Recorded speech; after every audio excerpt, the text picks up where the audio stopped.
Well, good morning, everybody, and welcome to worship at Wahoo First United Methodist Church.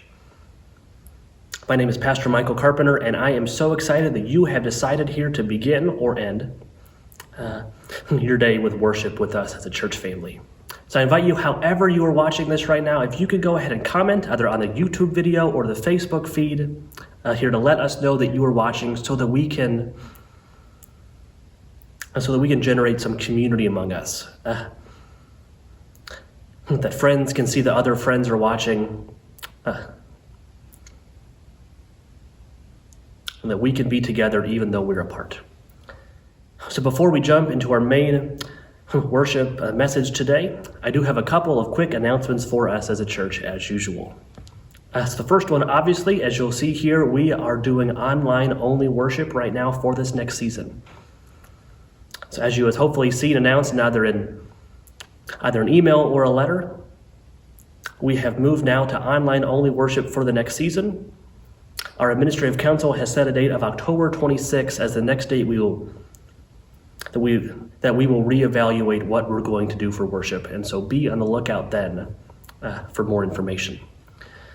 But in the meantime, though, we do have a couple of new and exciting ministries for you to participate in as a church family together.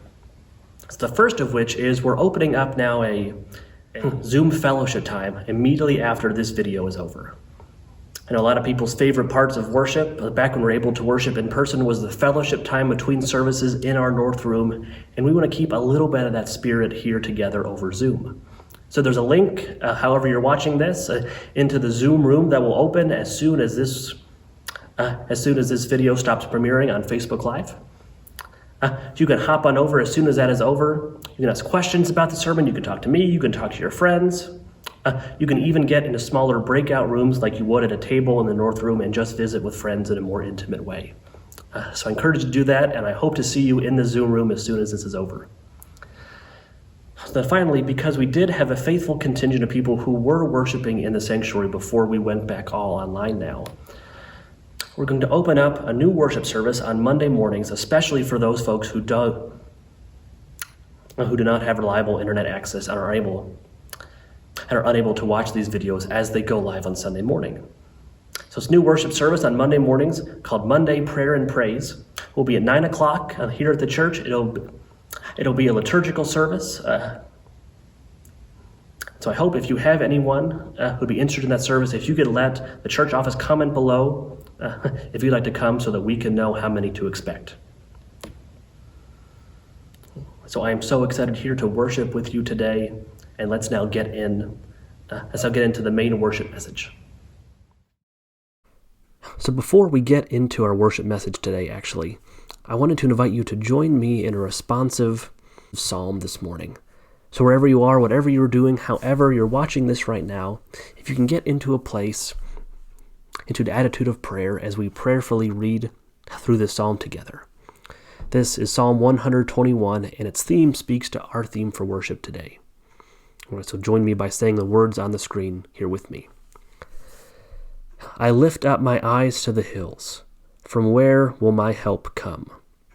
My help comes from the Lord, who made heaven and earth. He will not let your foot be moved. He who keeps you will not slumber. He who keeps Israel will neither slumber nor sleep. The Lord is your keeper. The Lord is your shade at your right hand. The sun shall not strike you by day, nor the moon by night. The Lord will keep you from all evil. He will keep your life. The Lord will keep your going out and your coming in, from this time on and forevermore. All right, now let's get into our worship message for today.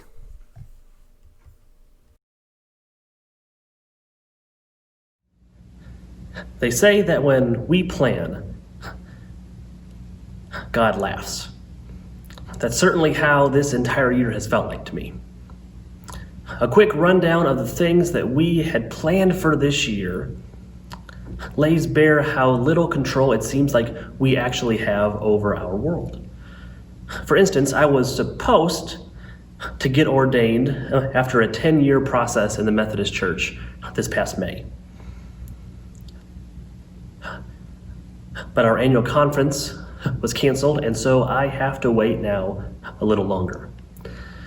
We have had huge plans in this church to launch a new midweek ministry called Wednesday Night Live this fall, which would bring together children, youth, and adults all under one roof at the same time for a night of a meal, of some fellowship, and of discipleship. But then something about bringing in huge crowds of people under one roof at the same time just sounds weird now. It's incredible how quickly life changes. You probably have your own examples. I've heard stories from people in our church family about anniversary trips that have been postponed, weddings that have been reconfigured, and important milestones that are delayed. My own 10-year high school reunion was supposed to be this summer, and obviously it was canceled. Though in hindsight, I think some people would say that I dodged a bullet on that one, not having to go to it. We'll see. So we're talking today about setbacks like these. The setbacks that we have experienced in our own lives this year and throughout our lives. Those times when life throws a curveball that we weren't expecting and our best laid plans or goals get completely shaken up. So we're here in the third week of our worship series on how to dream big. If you'll remember, our first 2 weeks were about setting absurd expectations and then clearing the path so we can achieve them. So I hope that you'll take a moment here to think about the biggest dreams that God has given you. In our first week, we discovered the confidence to set absurd expectations in our dreams, knowing that God gave us the dreams in the first place, and so God will see us through. So then, last week, we discovered how to clear the path, or removing the obstacles and all the busyness in our lives that keep us from making progress on our dreams. So I want you to think again about those big dreams that God has given you. Have you ever had a setback in achieving that dream? I think a lot of us would fall into a couple different camps on this. Some of us have never made progress on that big dream in the first place because of either fear or shame that holds us back. Then others of us have made some progress, but a setback has knocked us off of our feet. It's maybe frozen us in our tracks. Let me give you an example here. When I was a young adult, before I entered ministry, I had a big idea for a new ministry to help people. I looked around my college town and I saw how tons of food were being wasted every day. There were dining halls on campus that were disposing of whatever was left in the buffet lines at the end of each day. And restaurants were required to do the same. So literally tons and tons of food was being thrown away every day. Then at the same time, we had a population in town with profound food insecurity. From a transient homeless population to the residents at the town's domestic violence shelter and youth shelter, there was a need for fresh, inexpensive food for folks in town. So I had an idea. I would launch a ministry to connect these two realities into a food recovery program.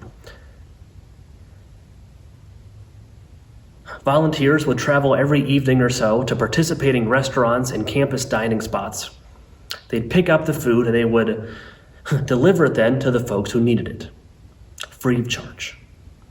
It was a win-win for everybody involved. I called this Matthew 14 Ministries, based on the verses in Matthew chapter 14 when Jesus feeds the 5,000 after the disciples bring their leftovers to Jesus' feet for him to bless. So I brought this idea to my local church and they endorsed it wholeheartedly. Because it was a Methodist church though, and because I was only 19 years old at the time, they formed a task force, a committee, as we were wont to do in the Methodist church. They formed a task force around me to work out the logistics and how to get it all done. And so I was excited about these meetings and about this ministry. I had reached out to the recipients And they were excited for this ministry, to get the food for their people. I'd reached out also to the restaurants, and they were grateful to cut down on their waste and to actually help people with their leftover food. I'd reached out also to some college students, and they were always looking for ways to volunteer, for ways to give back, for ways to be a part of something bigger than themselves. Everything was going so great in the ministry, and then we hit a setback, like life always does. We hit a setback. One of the task force members in a meeting, a lawyer in town, he asked a very prescient question. He wondered if there would be any liability on either the restaurants or the volunteers or the church who organized it if someone were to get sick from the delivered food. So looking back, this was a temporary setback that could have easily been overcome. We could have done some investigation. We could have looked into ensuring more sanitary delivery of the food. We could have done all sorts of things. Instead, I was derailed, just completely. We were presented a molehill, but all I could see was a mountain in front of me. Looking back, I wasn't mature enough to understand that the lawyer's question was to ensure the best possible ministry. I pretended that I had gotten too busy with schoolwork, and I walked away from the ministry entirely. This is one of my most shameful memories, and it's honestly difficult here to share with you all today. But it's illustrative of what happens when setbacks come our way in our lives and how we respond to them. So what do you do when you encounter setbacks? Do you push through them fearlessly, or do you catastrophize like I did? If you feel like you're sinking when setbacks come, know that you're not alone. Listen to our scripture today, a well-known story about a successful character in the Bible and an early stumble. So this here is Matthew chapter 14, verses 22 through 33. This is coincidentally the story immediately after the verses I based my food recovery ministry on. So here is our scripture for today. Immediately, Jesus made the disciples get into the boat and go on ahead to the other side while he dismissed the crowds. And after he had dismissed the crowds, he went up the mountain by himself to pray. When evening came, he was there alone. But by this time the boat, battered by the waves, was far from the land, for the wind was against them. And early in the morning he came walking toward them on the sea. But when the disciples saw him walking on the sea, they were terrified, saying, "It is a ghost," and they cried out in fear. But immediately Jesus spoke to them and said, "Take heart, it is I. Do not be afraid." Peter answered him, "Lord, if it is you, command me to come to you on the water." He said, "Come." So Peter got out of the boat, started walking on the water, and came toward Jesus. But when he noticed a strong wind, he became frightened, and beginning to sink, he cried out, "Lord, save me." Jesus immediately reached out his hand and caught him, saying to him, "You of little faith, why did you doubt?" The main character here in the story, I would contend here, is not Jesus, but Simon Peter. This comes at a pivotal time in Peter's development as a disciple and as a leader. He had always been a headstrong disciple. That's just who Peter was. He was always the first to answer, the first to respond, the first person to jump into the fray. He is the one who calls out to Jesus on the water when the rest of the disciples are shaking with fear in the boat, afraid of ghosts.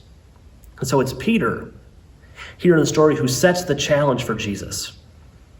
He's the one who comes up with the idea for Jesus to call him to go out onto the water.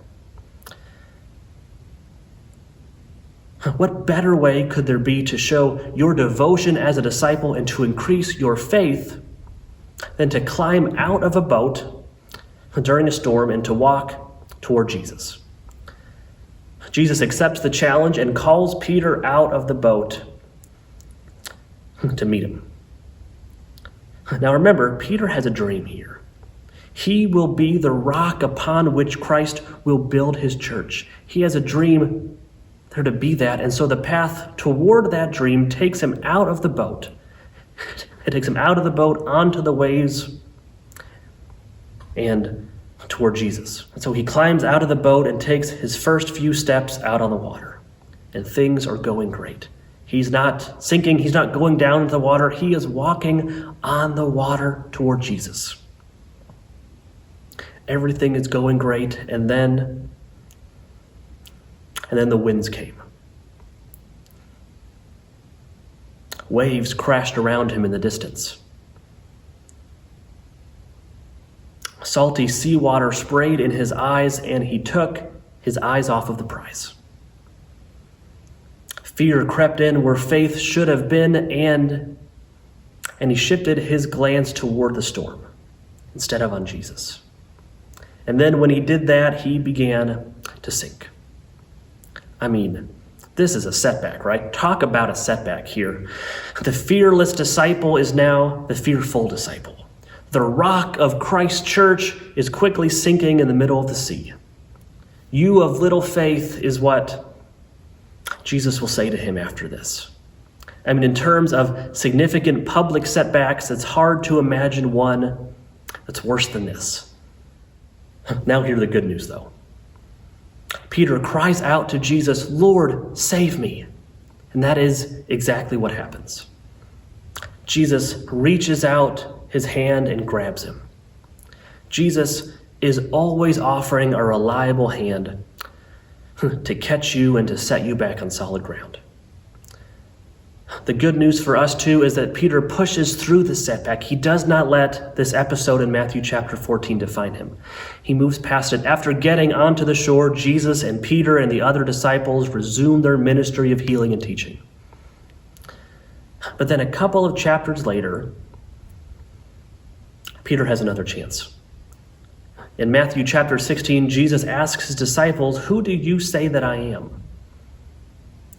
And so we have another question posed to the disciples. And Peter, who had been humbled and set back before, he steps up into the fray and boldly claims. He says, "You are the Messiah. You are the Son of the living God." And Jesus responds, "Blessed are you, Simon Peter." I mean, this is certainly a long way from "you of little faith" to now, "You're blessed, Simon Peter." Peter had been picked up and made even more determined than ever as a disciple. He had been humbled, but he had also grown and been made more mature. He'd grown wiser. Bob Goff says in his book, Dream Big, on which our worship series is based here, that he allows himself to have 3 epic fails per year. And this is not a joke. I mean, in his book, he lays out several of his most epic fails, and these are things that were probably hard for him to share with people he would never meet. But then he says, "I'd rather fail trying than fail watching." He'd rather go down swinging than by called strikes. The good news for us is that the worst thing is never the last thing.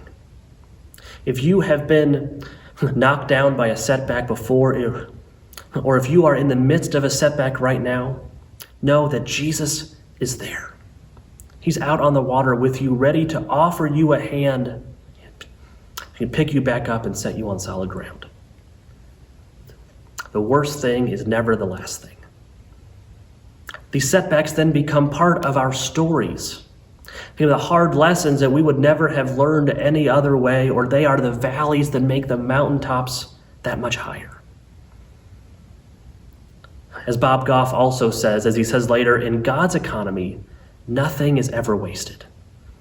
Not your pain, not your disappointments, not your setbacks. We know that Peter was a more faithful disciple after being caught by Jesus there on the water. It made him stronger and more faithful and wiser because of it. After failing in my food recovery ministry, I learned the importance of perseverance and of constructive criticism. And I learned it the hard way. And this year has taught us so much as well. It's taught us which relationships really are worth the most in our lives. It's taught us which activities are essential and then which ones maybe we won't hurry back to. And it's taught the church the hard truth that we had forgotten, that we are not a building, that we are a people who have been called by God to be lights in the darkness, to be out in our community, not confined to a building, to be the light of Christ when the world needs it the most. So think about your big dream again. What setbacks are you experiencing now, or where might they lie ahead in the future? How can you reframe your setback into something more temporary and something teachable for you? The pain, the fear, the shame of your setbacks, let it not get in the way of Jesus' hand reaching out to you to help you to the other side. You should carry it with you, not as baggage, but as a badge of someone who has failed but has gotten back up again. Because that is the only way to the other side of your big dreams. That when you see that the big dream has become a reality in your life, you won't be the same person that you started as. You'll be better, you'll be wiser, you'll be stronger because you have made it through to the other side with Jesus' help. So be on the lookout this week for setbacks in your life, for setbacks on the way to achieving your biggest dreams, and run toward and through them at full speed. Then I want you to join us next week as we worship and talk about how we land the plane of our big dreams, and how we make some tangible, serious progress on your wildest dreams. Amen.